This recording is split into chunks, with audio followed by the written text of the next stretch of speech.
नमस्कार, बहुत स्वागत है आपका हमारे इस खास कार्यक्रम मेहमान ऑफ द वीक में। मैं आशीष तिवारी और आज हमारे साथ जो मेहमान इस कार्यक्रम में हैं वो भी बहुत खास हैं। अनुकृति गोसाई हैं, फेमिना मिस इंडिया हैं। बहुत स्वागत अनुकृति आपका इस कार्यक्रम में। आप ग्लैमर की दुनिया की बहुत बड़ी एक शख्सियत हैं। अब तो उत्तराखंड की पॉलिटिक्स की भी एक बड़ी शख्सियत बन गई हैं धीरे धीरे। शुरुआती जर्नी आपकी हम समझना चाहेंगे कि कैसे फेमिना मिस इंडिया तक का सफर कैसे आया। सबसे पहले आपका बहुत शुक्रिया मुझे अपने शो पर बुलाने के लिए। मैं सोचती हूँ कि ये मेरा सौभाग्य है कि मुझे फेमिना मिस इंडिया का हिस्सा बनने का मौका मिला।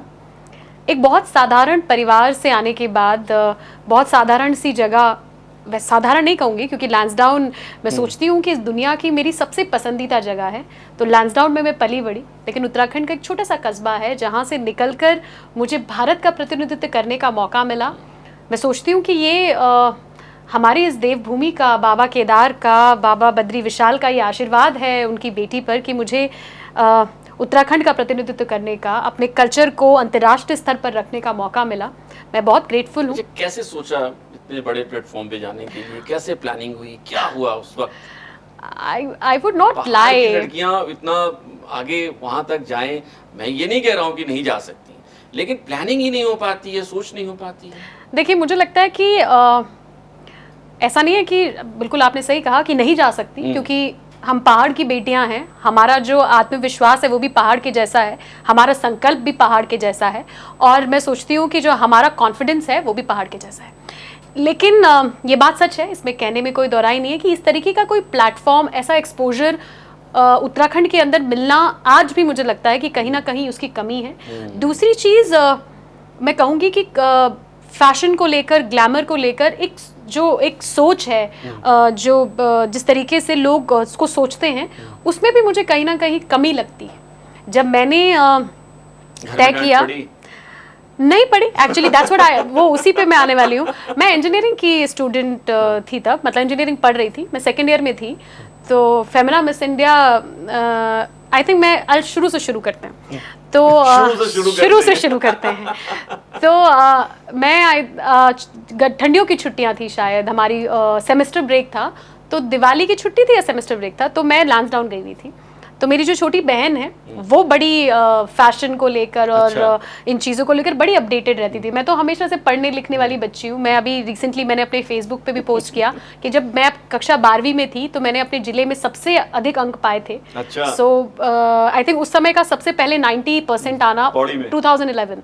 हाँ, तो वो बड़ा एक मोमेंट था मेरी लाइफ का। और उस जगह लैंसडाउन आर्मी पब्लिक स्कूल, अभी भी वो बोर्ड में मेरा नाम, मैं जब जाती हूँ तो I still feel very proud. तो वो मेरा पहला अचीवमेंट था। तो मैं बड़ा मतलब बड़ी एकेडमिक्स और स्टडीज़ और उस सब को लेकर बड़ी फोकस लड़की थी।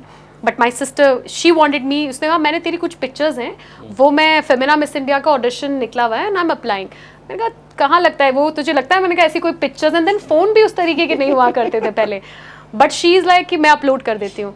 तो आई रिमेंबर कि वो जो ब्राउजर है उसमें ऐसे घूम रहा था, बिकॉज लैंसडाउन में तब इतने अच्छे नेटवर्क्स भी नहीं थे, फास्ट स्पीड नहीं रही होगी। यस, एंड वो रोटेट कर रहा था। तो अंदर से हमारी मम्मी, क्योंकि खाना बना रही थी वहाँ, तो उसने कहा कि चलो फटाफट आ जाओ, क्या तुम दोनों लड़कियां काम कर रही हो। And we actually left the computer और हम अंदर चले गए। तो इतना मतलब कुछ सीरियस मुझे याद भी नहीं था कि वो अपलोड हुआ, पहुंचा नहीं पहुंचा। देन मैं सेकेंड ईयर में थी तो मुझे कॉल आया, फेमिना मिस इंडिया, रोशेल उसका नाम था। She called, she is like hi, I am calling from Femina miss India और आपका देहरादून में ऑडिशन होना है, तो दिस इज द डेट और ये रिक्वायरमेंट है, आप आइएगा। I thought fake call. ये मेरा पहला रिस्पॉन्स था। मुझे लगा अरे ऐसे ही पागल बना रहे मुझे। बट देन मैंने अपना ईमेल ओपन किया तो पूरा times of India and Femina group का एक पूरा लेटर हेड पे एक ईमेल आता है, it's an official email. So then I thought कि नहीं ये सीरियस है। मैंने अपनी माँ से बात करी, तो उस समय वो एनएसएस का कैंप लगा रही थी, एनएसएस की आई थिंक कोऑर्डिनेटर थी वो। तो शी इज़ लाइक उन्होंने एक्चुअली, उनकी भी मैं गलती नहीं कहती क्योंकि उन्हें भी नहीं पता था कि मैं उनकी बेटी किस चीज़ के लिए अप्लाई करने जा रही है, ये ज़िंदगी में क्या करने जा रही है। क्योंकि मुझे नहीं लगता कि फेमिना मिस इंडिया पैजेंट्री को लेकर इतनी अवेयरनेस उत्तराखंड के अंदर तब थी या अब है, दोनों। अब तो शायद, अब तो फिर भी मैं बहुत लोगों से मिलती हूँ तो वो अपनी बेटियों को लेकर, गोसाई की वजह से कुछ हो गई है पता नहीं, बट पता नहीं, बट आई थिंक तब तो बिल्कुल भी नहीं थी। तो मैं उनकी गलती भी नहीं कहूँगी, वो भी बड़े शौक में थी कि अरे मतलब शौक में क्या थी, मतलब she was also not sure कि क्या करने जा रही हैं। But then I am very glad कि दोनों मेरे पेरेंट्स बड़े सपोर्टिव रहे, because they used to believe in me कि ये जो भी करेगी अच्छा ही करेगी। दैट्स व्हाट दे से, आई डोंट नो, बट अभी कहते ही हैं। तो मैंने उनसे कहा कि आपको देहरादून आना पड़ेगा, तो मैं तब ज़्यादा कॉन्फिडेंट होंगी जब आप मेरे साथ रहोगी और मैं ऑडिशन के लिए जाऊँगी, क्योंकि मुझे नहीं पता पहला ऑडिशन है। तो वो आई थी मेरे साथ and then we went to Dehradun. भाग्य अच्छा रहा, देहरादून से सिलेक्शन हो गया, हम दिल्ली गए। बट दिल्ली का ऑडिशन मेरे दिमाग में अभी भी रहता है। तो दिल्ली सम्राट, मैं बताती हूँ, सम्राट होटल में ऑडिशन था। कम से कम मुझे लगता है 400-500 लड़कियां रही होंगी और ब्यूटीफुल गर्ल्स, मतलब ब्यूटी की कोई डेफिनेशन नहीं है वैसे, बट मेरे हिसाब से उस समय मैं देहरादून से बिल्कुल गई थी, तो इतनी खूबसूरत लड़कियां, वेरी टॉल, ब्यूटीफुल, उनका मेकअप आर्टिस्ट उनके साथ है, उनके साथ मतलब there are all professional people. वो इतनी, और आपने वो घूमते हुए ब्राउजर से फोटो अपलोड की। एब्सोल्युटली और इतना मुझे एक्सपोजर कुछ नहीं है, वो मतलब बिल्कुल, क्योंकि क्या होता है फेमिना मिस इंडिया में जनरली जो लोग अप्लाई करते हैं वो प्रोफेशनल मॉडल्स होते हैं, वो ऑलरेडी उस प्रोफेशन में होते हैं, उनके पास वो सारा एक्सपीरियंस एक्सपोजर होता है। और मैं तो इंजीनियरिंग की स्टूडेंट थी एंड साथ साथ मैं बहुत क्योंकि मैं बास्केटबॉल खेलती थी, तो मेरा बड़ा मतलब वैसा भी कोई रुझान नहीं था कि मैं बड़े पर्टिकुलरली फैशन को बहुत आत्मसात करूँ। But that moment I realised, it was a little feeling, बहुत छोटी सी फीलिंग थी कि यार मैं ये कर पाऊंगी नहीं कर पाऊंगी। बट देन मुझे लगता है कि वो जो करेज मैंने गैदर किया अपने अंदर कि no, if I am here, मैं यहाँ कुछ करने आई हूँ और मैं वो ज़रूर करके जाऊँगी। आई थिंक वो मोमेंट था and I went in.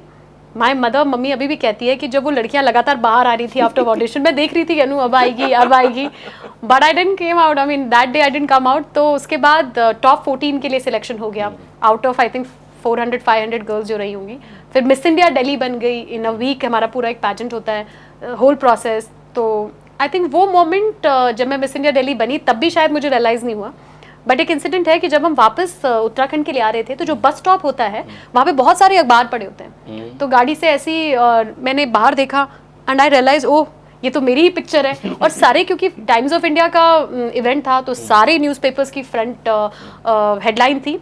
And that moment I think मेरा मतलब मैं, मेरी mother, everybody was in tears, because वो मुझे लगा कि वाओ दिस इज समथिंग, मैंने कुछ अच्छा अचीव किया है। और लगातार, क्योंकि कोटद्वार से घर के आसपास जितने जगह थे, सब जगह से जो सामाजिक संगठन थे उनके फ़ोन आने लगे कि हम आपका स्वागत करना चाहते हैं, देहरादून से, ऋषिकेश से आप आइए। And I think that moment made me felt कि वाओ मैंने कुछ अचीव किया है। एंड देन आई थिंक उसके बाद मैंने कभी पीछे नहीं देखा।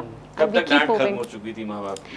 नहीं, मैं ये नहीं कहूँगी माँ बाप ने मुझे डांटा नहीं, they were always there, they were very supportive, क्योंकि उन्हें लगता था, ऑल दो मेरी मदर क्योंकि शिक्षिका हैं और वो हमेशा इस बात को बड़ी प्राथमिकता देती थी कि एजुकेशन बहुत महत्वपूर्ण है और पढ़ाई सबसे पहले, तुम इंजीनियरिंग खत्म करोगी उसके बाद तुम ग्लैमर या तुम्हें जहाँ भी उस फील्ड में जाना है तब जाओगी। And I think I am very grateful कि उन्होंने मुझे इतना इनकरेज किया। मैंने अपनी पूरी पढ़ाई पूरी करी, इंजीनियरिंग फिनिश करी एंड उसके बाद आई एंटर्ड इनटू इस फील्ड में मैं आगे बढ़ी। ऑल्दो 2013 में जो ये मौका मिला था, उसके बाद से मुझे बहुत लोगों ने कहा क्या करोगे इंजीनियरिंग करके, क्या करोगे पढ़ाई करके, अब तो तुम सीरियल्स कर सकती हो, बॉलीवुड में ऑडिशन कर दो, कमर्शियल्स कर सकती हो, टीवी कमर्शियल कर रही हो, मतलब इसको करके कौन, ऐसा कोई नहीं है, कभी एक्टर्स इस चीज़ को इतना ध्यान नहीं देते। बट आई थिंक कि एजुकेशन आपको हर जगह एक एक्स्ट्रा एज देती है। इवन मुझे मिस इंडिया में भी ये लगा कि जब और जो लड़कियां, जो और पार्टिसिपेंट्स थे, और जो मुझे लगता था कि क्या मेरे में प्लस पॉइंट है, was my education and the background. और साथ ही साथ मुझे लगता है कि जब आप उत्तराखंड से होते हैं, हमारे यहाँ एक बड़ी महत्वपूर्ण चीज़ है कि हमारे यहाँ साधारण रहकर असाधारण जो चीज़ें हैं हमारे लोगों में, जो समता है, जो मैं सोचती हूँ ग्राउंडेड रहने की, ये जो हमारा कल्चर है, ये हमें बहुत आत्मविश्वास हमारे अंदर जगाता है। और मुझे लगता है ये जो सीख है इसने मुझे बहुत मदद करी। एंड टुडे ऑफ कोर्स एक बहुत मेजर शिफ्ट है, जो आपका क्वेश्चन था कि from glamour to politics, yes a major shift. But I think कि मुझे ऐसा लगता है कि जब हम मिस इंडिया में होते हैं तो क्वेश्चन आंसर राउंड होता है, ब्यूटी विद अ पर्पस होता है, और जो वो प्रश्न उत्तर होते हैं, वो जो आप बता रही थी, एक क्वेश्चन जो पूछा जाता है, जी हमेशा पूछा जाता है कि वो जरूर हमारे दर्शक जानना कि अगर आप मिस इंडिया बन जाएंगी तो आप क्या करेंगी। तो आपने हमेशा सुना होगा, सभी लोग कहते हैं कि हम समाज के लिए कुछ करना चाहती हूँ, मैं अपने देश के लिए कुछ करना चाहती हूँ। And I think today I feel कि फॉर्चुनेटली मुझे ये मौका मिला है कि मैं आज अगर पॉलिटिक्स में आई हूँ तो मैं अपने समाज के लिए, अपने उत्तराखंड के लिए और अपने देश के लिए कुछ करना चाहती हूँ। तो आई थिंक इट्स सो को रिलेटेड। मैं डेस्टिनी की बड़ी बिलीवर हूँ और आई थिंक शायद डेस्टिनी में था कि वो आंसर्स जो हैं वो मेरी रियलिटी में मेरा रियल आंसर हो जाए। मैं इसके लिए बहुत ग्रेटफुल हूँ और बहुत धन्यवाद करती हूँ अपने उत्तराखंड के लोगों का भी, क्योंकि बहुत प्यार मुझे हमेशा उत्तराखंड से मिला है। हमारे यहाँ ना एक कॉन्टेस्ट होता था विच इज़ कॉल्ड ये मिस सोशल मीडिया। अच्छा। तो Uttarakhand I one that contest, जबकि आप सोचिए उत्तराखंड में बहुत पहाड़ी जिले हैं, कहाँ इतना नेटवर्क आता होगा, बट उसके बावजूद उत्तराखंड के लोगों ने मुझे इतना प्यार भेजा कि पूरे देश के अंदर सारे राज्यों की लड़कियां पार्टिसिपेट कर रही थी and Uttarakhand one miss social media. तो मैं बहुत हमेशा ग्रेटफुल रहूंगी। कभी कभी अच्छी बातें भी आती है, कभी कभी सोशल मीडिया में डांट भी पड़ती है, बट आई थिंक जो भी है वो उनका प्यार है मेरे लिए। अगर कई बार सलाह भी आती है, कई बार गुस्सा भी आता है और कई बार प्यार भी आता है, वो सारी चीज़ें क्योंकि मेरे लोग हैं और उत्तराखंड के लोगों का मुझ पे हक है, मुझ पे अधिकार है, तो अपने अधिकार से वो जो मुझे कहते हैं मैं बड़े प्यार और सौम्यता के साथ उसको सुनती हूँ, पढ़ती हूँ और कोशिश करती हूँ कि एक अच्छा आउटकम उन्हें दे पाऊँ।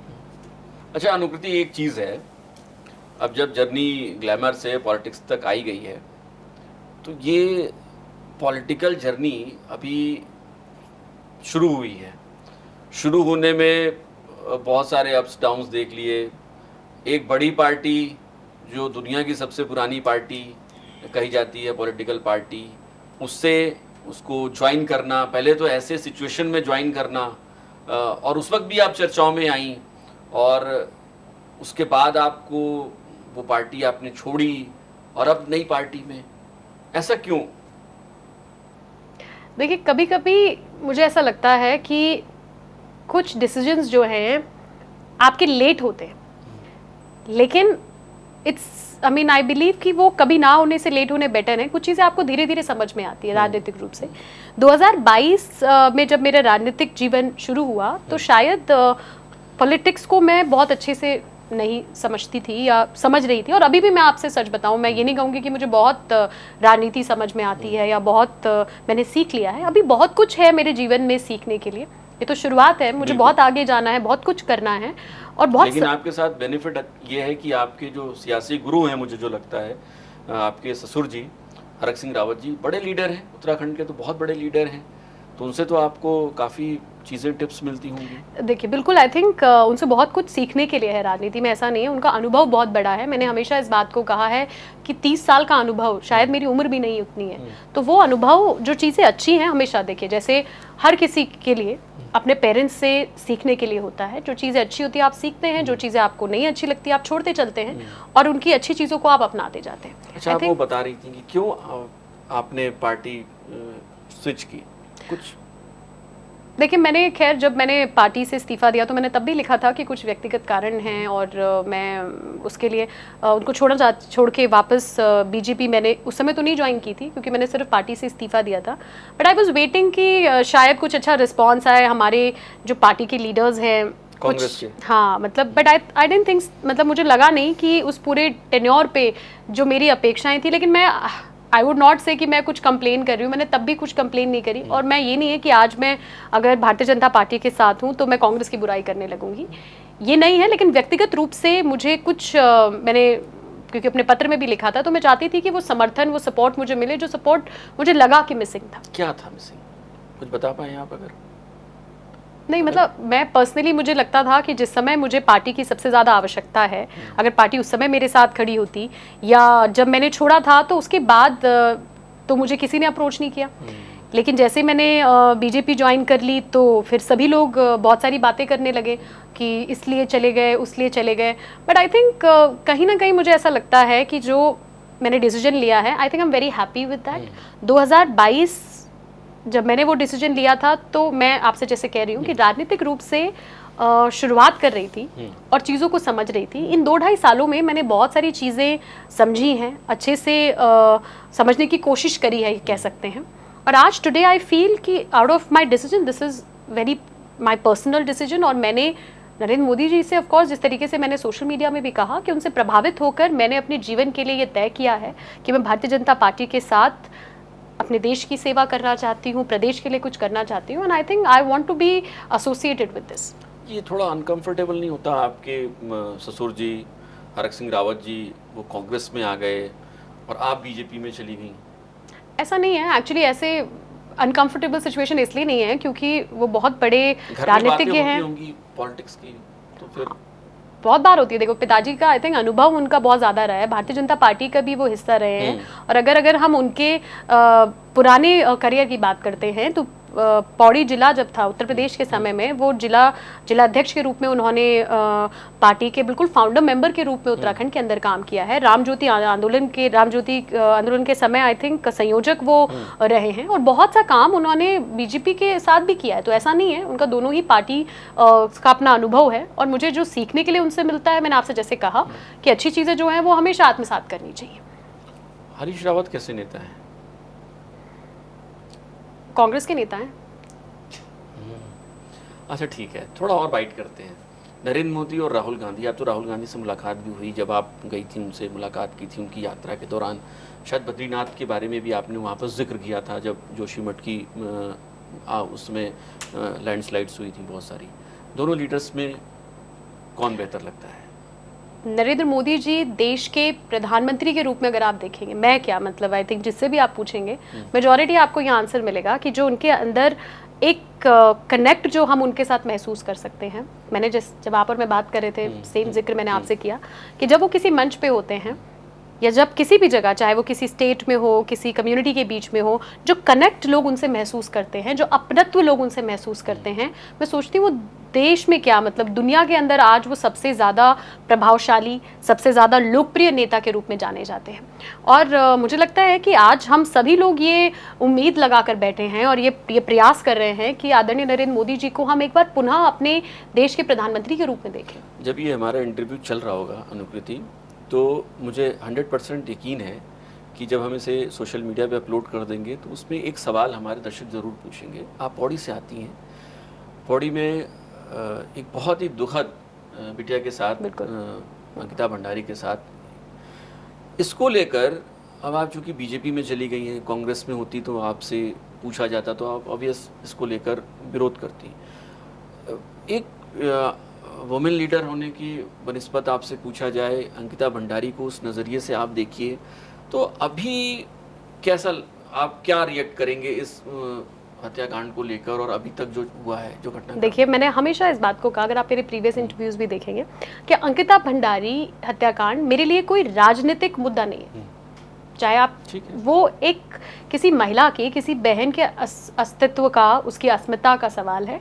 और इवन जब मैंने बीजेपी ज्वाइन करी, जो आदरणीय अनिल बलूनी जी जो पौड़ी से चुनाव लड़े थे, मेरी उनसे बहुत देर बातचीत हुई। मैंने उनसे कहा कि मुझे लगता है कि आई थिंक बलूनी जी कि हमें ये एक ऐसी चीज़ है जो मैं चाहती हूँ, अगर मैं मतलब आपका हिस्सा, इस पार्टी का हिस्सा बन रही हूँ, आपके समर्थन में आ रही हूँ, ये मैं व्यक्तिगत रूप से चाहती हूँ कि इस पे हम सभी लोगों को, आई डोंट नो कि अभी तो इलेक्शंस हैं, आप सभी लोग ये कहेंगे, लेकिन उस बेटी को न्याय दिलाना हम सबकी प्राथमिकता होनी चाहिए, क्योंकि वो सिर्फ होती हैं। बिल्कुल। और उन्होंने कहा है ऑन रिकॉर्ड, अगर आप देखोगे तो उनका उसके बाद एक इंटरव्यू है, उस इंटरव्यू में उन्होंने कहा है कि अंकिता भंडारी को न्याय दिलाना मेरी प्राथमिकता होगी। अगर आप दो चीज़ें बहुत ज़्यादा चुभती हैं पूरे प्रदेश को, एक तो वीआईपी के नाम का खुलासा न होना।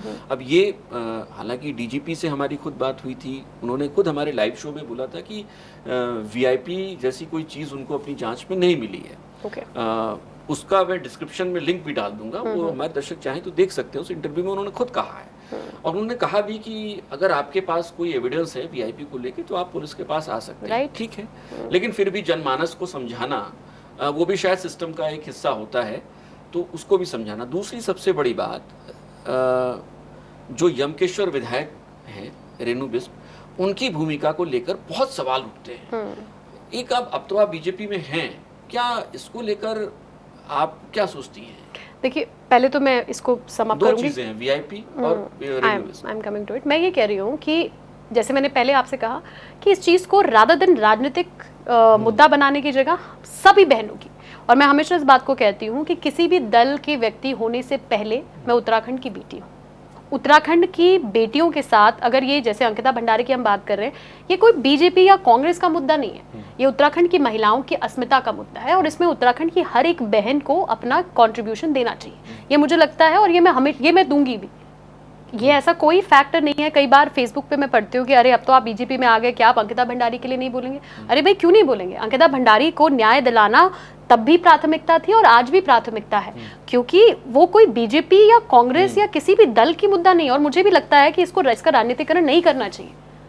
इसको रादर देन कि हम इसको पॉलिटिकल एजेंडा बनाएं, we should all work towards कि उस बेटी को न्याय मिले। क्योंकि अंकिता भंडारी हत्याकांड सिर्फ अंकिता भंडारी तक ही सीमित नहीं है, वो हर उस बहन की हत्या है, हर उस महत्वाकांक्षा की हत्या है जो बहन अपने आप को आत्मनिर्भर बनाना चाहती है, अपने पैरों पे खड़ा होना चाहती है। तो वो एक मैसेज है, एक सोशल मैसेज उससे जाता है। और मैं उम्मीद करती हूँ, मैंने जैसे आपसे कहा भी, मैंने आदरणीय बलूनी जी से भी इस बात का जिक्र किया और उन्होंने ऑन रिकॉर्ड इस बात को भी कहा है कि वो उनकी प्राथमिकता होगी। और मुझे भरोसा है कि डेफिनेटली आफ्टर जो रिजल्ट्स आएंगे उसके बाद इस पे काम करना, ऐसा नहीं है कि मैं बंद कर दूंगी। जो कुछ भी मुझसे हो पाएगा मैं ज़रूर प्रथम पंक्ति पर खड़े होकर अपनी बहन के लिए और अपनी बहनों के लिए, उत्तराखंड की बहनों के लिए निरंतर काम करती रहूंगी। जो आप रेणु बिष्ट जी की बात करें, देखिए ये हर किसी का अपना अपना काम करने का तरीका होता है, तो मेरा उन पे टिप्पणी करना इज नॉट करेक्ट, क्योंकि that is her way of thinking. जैसे मैंने आपसे कहा, बतौर एक अगर हम देखें उत्तराखंड के नागरिक के तौर पे, तो क्या मानती हैं, सही था कदम?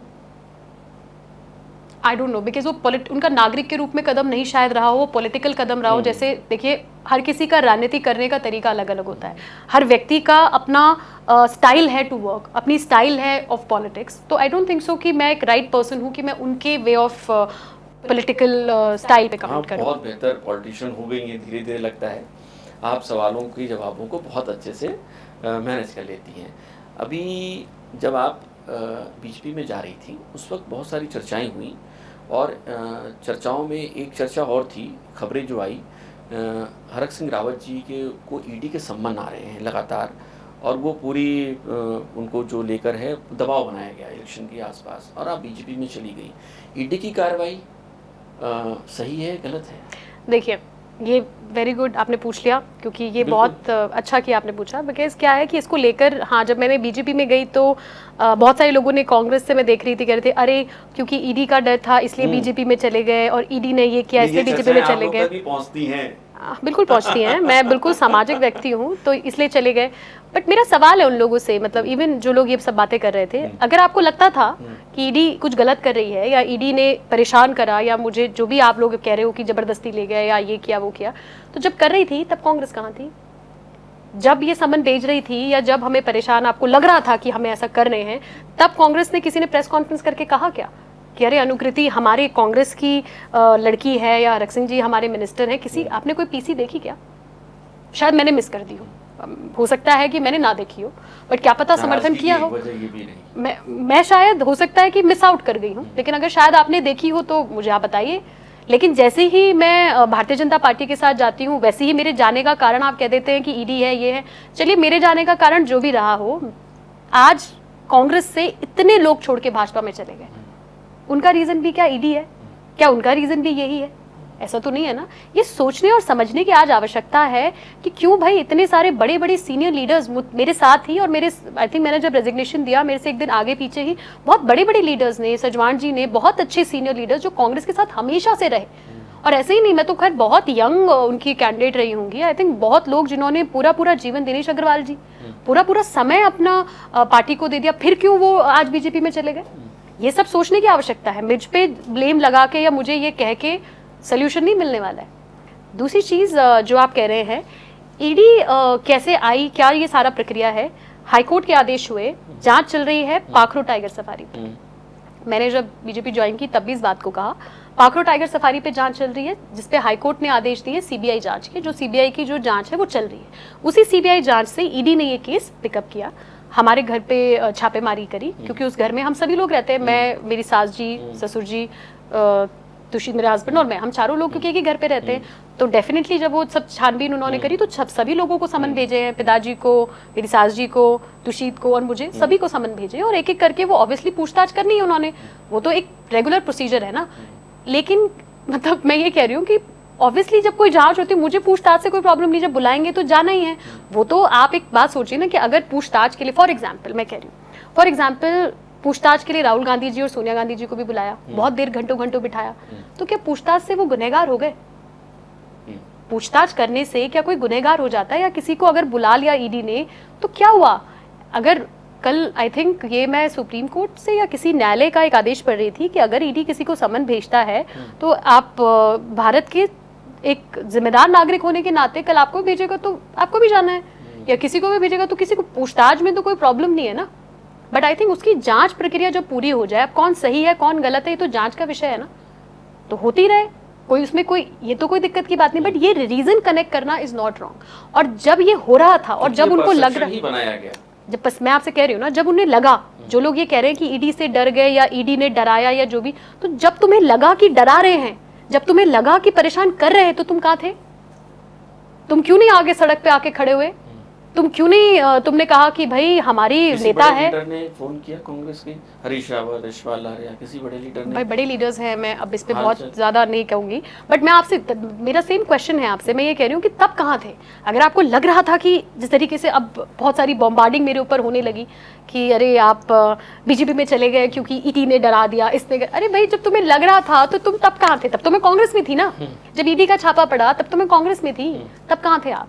तब आप एक पीसी करते, तब जो प्रवक्ता हैं जो जगह जगह जाके आप उल्टा पुल्टा कुछ भी बोल रहे हैं, तब जो प्रवक्ता एक पीसी करके कहते कि भाई हमारे लीडर्स के साथ हमें ये गलत लग रहा है, तब आप खुश थे। अब भी आप मेरे वहां रहने में भी खुश नहीं हो, मेरे जाने में भी खुश नहीं हो, तो मैं करूं क्या? तो आई थिंक मुझे इस बातों से कोई फर्क नहीं पड़ता। आई थिंक जो जिस उद्देश्य के साथ मैं आगे बढ़ी हूँ या मैंने जो ये निर्णय लिया है, मैं बहुत खुश हूँ और मैं बहुत ऊर्जावान उस चीज़ को लेकर। आई एम वेरी पॉजिटिव पर्सन। मैं ज़िंदगी में ये बिलीव करती हूँ कि हमें हमेशा अपने कर्तव्यों के साथ साथ अपने गोल्स की तरफ आगे बढ़ता रहना चाहिए। अभी विधायक का टिकट मांगेंगी, विधायकी का चुनाव लड़ेंगी अगले विधानसभा चुनाव में, उम्मीद है लैंसडाउन से ही लड़ेंगी? देखिए, ऐसा मुझे लगता है कि जैसे पॉलिटिकल पार्टीज में, राजनीतिक दलों में आप कुछ मांगे, ये बड़ा पॉसिबिलिटी केस नहीं है कि आप सिर्फ ये बोलो कि नहीं नहीं मेरे को यही चाहिए, मुझे ये चाहिए, मुझे ये चाहिए, और ये सही भी नहीं है। जब आप एक दल का हिस्सा हो जाते हैं, एक परिवार का हिस्सा हो जाते हैं, हम सबको कंट्रीब्यूट करना चाहिए ना बिगर पिक्चर। हम सब कोशिश करेंगे कि 2027 में भारतीय जनता पार्टी की सरकार बने, ज़्यादा से ज़्यादा विधायक जीत के आए, और अगर पार्टी को लगेगा तो पार्टी टिकट देगी, नहीं लगेगा तो हम कार्यकर्ता के रूप में काम करेंगे। ठीक है। दर्शकों को बता दूं कि अनुकृति एक स्वयंसेवी संस्था भी चलाती हैं। उसके तहत वो बहुत सारे सेल्फ हेल्प ग्रुप की महिलाओं को आपने जोड़ रखा है, और ये कैसे इरादा आया कि महिलाओं को जोड़ें और उनको आगे बढ़ाएं? कैसे आना है, मतलब ये बड़ी बेसिक सी चीज़ है। जहाँ से मैं आती हूँ और गढ़वाल की मैं बेटी हूँ, मैंने बचपन से इस चीज़ को महसूस किया है कि उत्तराखंड को अगर आगे बढ़ाने में सबसे ज़्यादा प्रखर योगदान अगर किसी का है तो उत्तराखंड की महिलाओं का है। उत्तराखंड आंदोलन, चिपकू आंदोलन, अगर आपने प्रथम पंक्ति पे किसी को गोली खाते देखा होगा तो उत्तराखंड की बहनें हैं, उत्तराखंड की मातृशक्ति है। लेकिन कहीं ना कहीं मुझे ऐसा लगता था, जब मैं बचपन से देख रही हूँ, कि अगर एक घर में एक गृहिणी है तो उस बेचारी का गाय का गोबर निकालने से लेके बच्चों को स्कूल भेजने से लेके सारे काम, विशेषकर मैं गढ़वाल पौड़ी की बात कर रही हूँ या पहाड़ों की बात कर रही हूँ, विशेषकर सारे काम 90% of house hold course plus घास लाना, बकरी गायों को चराने ले जाना, बहुत सारे काम होते हैं, सारी चीज़ें उसी के जिम्मे हैं। लेकिन उनके लिए कभी, मतलब मैं ये सोचती हूँ, हम महिलाओं को इकट्ठा तो करते हैं, बहुत बार मैं अपनी बहनों से कहती हूँ, कहीं भीड़ करनी है, कोई आंदोलन करना, आओ आओ आओ बहनें आओ, पॉलिटिकल रैली करनी, आओ आओ मातृशक्ति आओ, मैं करूंगी। लेकिन मैं दूसरी चीज मैं आपसे जो बोलना चाहती हूँ, लेकिन उनके लिए कुछ करना महत्वपूर्ण है, उनके कौशल को, उनके हुनर को निखारना महत्वपूर्ण है, ताकि वो भी अपने आप को आर्थिक रूप से मजबूत महसूस कर पाए।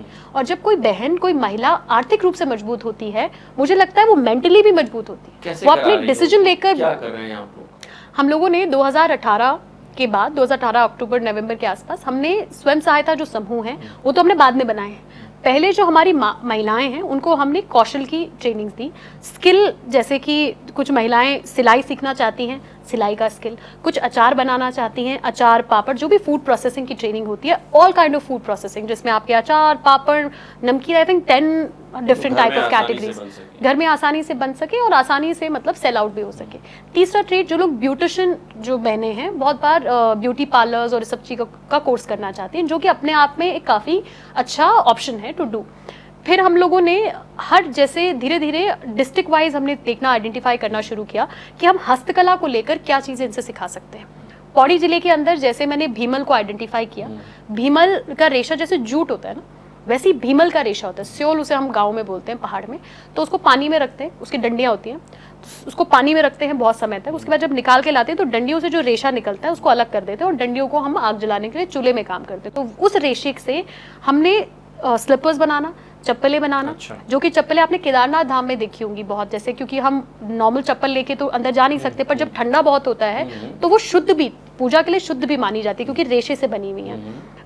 बास्केट्स बनाना, टोकरियां, जैसे कि आप उसको कंटेनर टोकरियां रख सकते हैं। एक बड़ी समस्या क्या है कि ये सब चीजें बंद तो जाती हैं, मार्केट नहीं मिलता हूँ। I am coming to that point. तो जब मैंने ये काम करना शुरू किया तो उसके बाद हम एग्जीबिशन लगाने लगे। कुछ साल हमने एग्जीबिशन लगाए, तो एग्जीबिशन में लोग आते थे, परचेज करते थे, तो उसकी रैपिंग कैसे प्लास्टिक में से रैप कर दिया, कुछ अखबार में रैप कर दिया। तो शुरू में तो मैंने भी वही किया, बट धीरे धीरे मैंने ये रियलाइज करना शुरू किया कि जब आदमी एक स्टॉल में आ रहा है और महिला उत्थान का या फिर फीमेल्स का जब ये प्रोडक्ट ले जा रहा है तो उसे लग रहा है अरे एनजीओ का प्रोडक्ट है तो सस्ता ही होगा, उसको वो वैल्यू नहीं इमेजिन कर पा रहा। देन आई थॉट कि मैं इसके लिए एक ब्रांड बनाना चाहती हूँ कि जो सामान मेरी बहनें बनाएं उसकी पैकेजिंग अट्रैक्टिव हो, उसकी ब्रांडिंग अट्रैक्टिव हो और वो देश के कोने कोने तक मैं पहुंचा पाऊँ। And today I am very proud to say कि हम लोगों ने येलो हिल्स जो ब्रांड हमने क्रिएट किया वो इसीलिए किया है कि उत्तराखंड का जो सामान मेरी महिलाएं पूरे प्रदेश के अंदर बना रही थी, हम लोगों ने वो स्वयं सहायता समूह बनाए, उन समूह से हमने कलेक्ट करके हमने अपने स्टोर्स में डिस्प्ले किया है। मल्टीपल देहरादून के और भी बहुत सारे मल्टीपल स्टोर्स हैं, B2B अलग अलग स्टोर्स में हमने वो अपने सामान डिस्प्ले किया है। Amazon, फ्लिपकार्ट पे हमने अपना आपको रजिस्टर किया। वेबसाइट येलो हिल्स की है जिसमें पूरी इंडिया से हमें ऑर्डर्स आते हैं, बैंगलोर, महाराष्ट्र, कहीं से भी, और वो सारे प्रोडक्ट्स हम देश के कोने कोने तक पहुंचा रहे हैं। क्योंकि मेरा एंड गोल यही था कि अगर हम ट्रेनिंग तो बहुत सारे NGOs कराते हैं, लेकिन ट्रेनिंग कराने के बाद क्या, उन प्रोडक्ट्स को एक अच्छा मार्केट देना, एक ऐसा जगह देना कि जहां वो डिस्प्ले हो सके और बिक सके। That is my aim. Still मुझे लग रहा है कि मुझे अभी बहुत काम इसमें और कर रहा है। I want to improve it more ताकि हम और लोगों को कनेक्ट कर पाए। ये महिलाओं की स्थिति जो है, क्या इसके लिए सरकारें दोषी हैं? हाँ बिल्कुल, मैं तो बिल्कुल इस बात में मुझे कहने में कोई वो नहीं, हर्ज नहीं है कि डेफिनेटली चाहे किसी की भी सरकारें रही हों, बीजेपी की रही हो, कांग्रेस की रही हो, लेकिन फीमेल्स की जो पोजीशन आज हमारे स्टेट में होनी चाहिए थी वैसी नहीं है, लेकिन अच्छी होगी ये मुझे उम्मीद है। अभी रिसेंटली जो बिल आया है पॉलिटिकल, जिसको मेरे ख्याल से नारी शक्ति वंदन जो बिल आया है, मैं बड़ी आई वाज वेरी एक्साइटेड, मैं बड़ी खुश थी उसमें। मैंने इस चीज़ के लिए अप्रिशिएट भी करा है इस बात को कि ये बहुत अच्छा निर्णय, क्योंकि पंचायतों तक तो था, पंचायतों तक तो ये ऑलरेडी रिजर्वेशन है, बट जब लेजिस्लेचर में ये बदलाव होगा, लेजिस्लेटिव असेंबली में जब महिलाएं आएंगी, 33% फीमेल्स आएंगी, पॉलिसी मेकर्स होंगी, तो आप सोचिए वो पॉलिसीज, मतलब मैं ऐसा सोचती हूँ कि जो महिलाएं जब वो पॉलिसीज, फीमेल सेंट्रिक पॉलिसीज भी बनाएंगी, आई थिंक उसको ज़्यादा अच्छे से समझ पाएंगी, एंड जो विमेन की कंडीशन हम स्टेट में चाहते हैं या इस देश में चाहते हैं वो बेहतर होगी। तो मैं उम्मीद करती हूँ कि आने वाले समय में हम अपनी फीमेल्स की जो सिचुएशन है, जो सर्कमस्टांसेस हैं, जो उनकी पोजीशन है सोसाइटी में, वो बेहतर देखेंगे। अच्छा, एक सवाल और सियासी मेरे मन में आया है, हरक सिंह रावत की पॉलिटिकल विरासत आप संभालेंगी?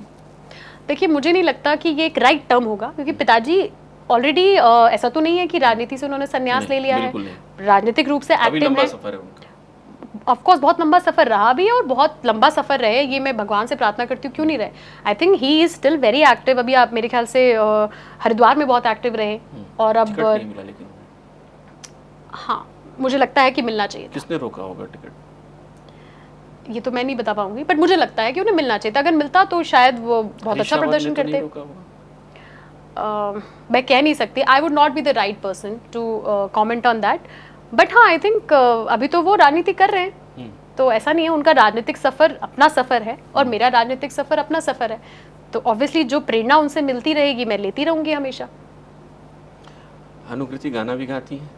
मैं गाना नहीं गाती, बट अपने कल्चर को बहुत एंजॉय और पसंद करती हूँ। वक्त काफ़ी हो गया है, तो हम ये ज़रूर चाहेंगे कि आप अगर गढ़वाली में हमें सुना पाएँ कोई एक गीत, तो हमारे दर्शकों को वो ज़रूर सुनाइएगा। बिल्कुल, और आपके चैनल के माध्यम से मैं ये भी कहना चाहती हूँ, जो भी दर्शक मुझे देख रहे होंगे, क्योंकि मैं गढ़वाल से हूँ और मुझे हमेशा ये बात का बहुत गर्व, चूँकि मैं गढ़वालक नॉनीच हूँ, और मैं हमेशा इस बात को कहती हूँ कि ऑल यंगस्टर्स, जितने भी यंगस्टर्स हैं, आप सभी को इंग्लिश बोलो, हिंदी बोलो, या जो मन करे वो भी बोलो, बट अपनी पहाड़ी भी बोलो यार। I think it's very important कि हम अपनी मातृभाषा तो नहीं कहूँगी, बट अपनी जो मदर टंग है, जो अपनी पहाड़ी है, ये हमारी संस्कृति है, ये हमारी पहचान है, और इसी से हमारी पहचान है। अगर हमें ये बोलने में शर्म आएगी या हमें ये बात करने में शर्म आएगी तो फिर कौन बात करेगा।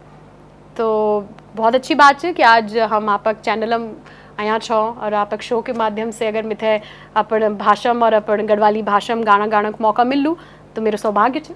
तो वो गीत, हाँ, तो आई थिंक मेरा बड़ा पसंदीदा गीत है और बहुत आदरणीय नरेंद्र सिंह नेगी जी ने इसे गाया है और मैं बड़ी उनकी शुक्रगुजार हूँ। जब मैं मिस इंडिया में थी मैंने तब इसको, जब स्टेट का कुछ एक कल्चरल रिप्रेजेंटेशन करना होता है मिस इंडिया में भी और ग्रैंड इंटरनेशनल में भी, अच्छा। तो आई टुक दिस सॉन्ग और वो मैंने वहाँ वियतनाम में भी गाया, मुंबई में भी गाया, तो उन्होंने मुझे बहुत फ़ोन पे मदद करी थी कि बेटा ये वर्ड ऐसे नहीं ऐसे। सो मैं उनके लिए बहुत ग्रेटफुल हूँ और उत्तराखंड में उनका बहुत बड़ा संगीत हमारे कल्चर को लेकर को बढ़ाने में उनका बहुत बड़ा योगदान है। So again the song is Ghughuti Ghuraun Lagi, जिसमें एक बेटी अपने मायके की याद कर रही है कि जब घुघुती आवाज़ करती गुड़ौती है तो अपने मायके की याद उसे आती है। So it's very dedicated to that. मैं बहुत अच्छी सिंगर नहीं हूँ, डिस्क्लेमर, पर हाँ अपनी संस्कृति से मुझे बहुत प्यार है और मैं उम्मीद करती हूँ कि जो युवा साथी है आप सब भी जो रील्स बनाते हो पहाड़ी वाड़ी में बनाओ and I think we should all be very proud of it. करते हैं इसी के साथ, बिल्कुल, और शेयर भी कर दें इसी के साथ। घुघुती घुरौन लगी मेरा मैं तकी, बड़ी बड़ी है गे ऋतु ऋतु चैतकी, ऋतु ऋतु चैतकी, डांडी काठ्यू को यूं गली गे होलू, मेरा मैं तक मोल मोली गे होलू, डांडी काठ्यू को यूं गली गे होलू, मेरा मैं तक मन बोली गे होलू, चखुला घोलू छोड़ी उड़ना होला, बैठुला मैं तूणा को पेटना होला,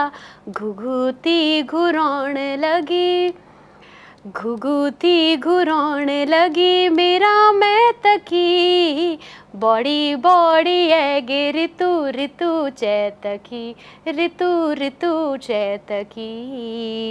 बहुत सुंदर, बहुत धन्यवाद मुझे टॉलरेट करने के लिए। तो हम दोनों को आप लोगों ने बहुत देर तक टॉलरेट कर लिया है। अनुकृति राज्य की एक बड़ी लीडर बने, हम लोग यही उम्मीद करते हैं और सबसे अहम बात यह है कि कम से कम जो आम जनमानस है उसके मन की बात को समझें और ख़ास तौर पे महिलाओं को समझें और महिलाओं के उत्थान के लिए कुछ करें और ख़ास तौर पे जब राजनीति में आएंगी तो हम यही उम्मीद करते हैं। आज के इस शो में बहुत शुक्रिया आपका हमारे साथ जुड़ने के लिए अनुकृति, आपका बहुत बहुत शुक्रिया, बहुत आपका धन्यवाद। जुड़ी बहुत दर्शकों आपका भी शुक्रिया। अगर आप हमें YouTube पर देख रहे हैं तो चैनल को सब्सक्राइब करना मत भूलिएगा, हमारा उत्साहवर्धन होता है। बेल आइकन भी दबा लीजिएगा। इसके साथ ही अगर फेसबुक पर देख रहे हैं तो पेज को फॉलो करना मत भूलिए। अनुकृति ने गीत गाया है, आप भी अगर इस गीत को गा सकते हैं, गा रहे हैं तो कमेंट बॉक्स में कमेंट जरूर करिए। मतलब this is really I think बहुत महत्वपूर्ण है और मुझे बहुत खुशी होगी अगर आप शेयर करोगे। आपको इंटरव्यू कैसा लगा?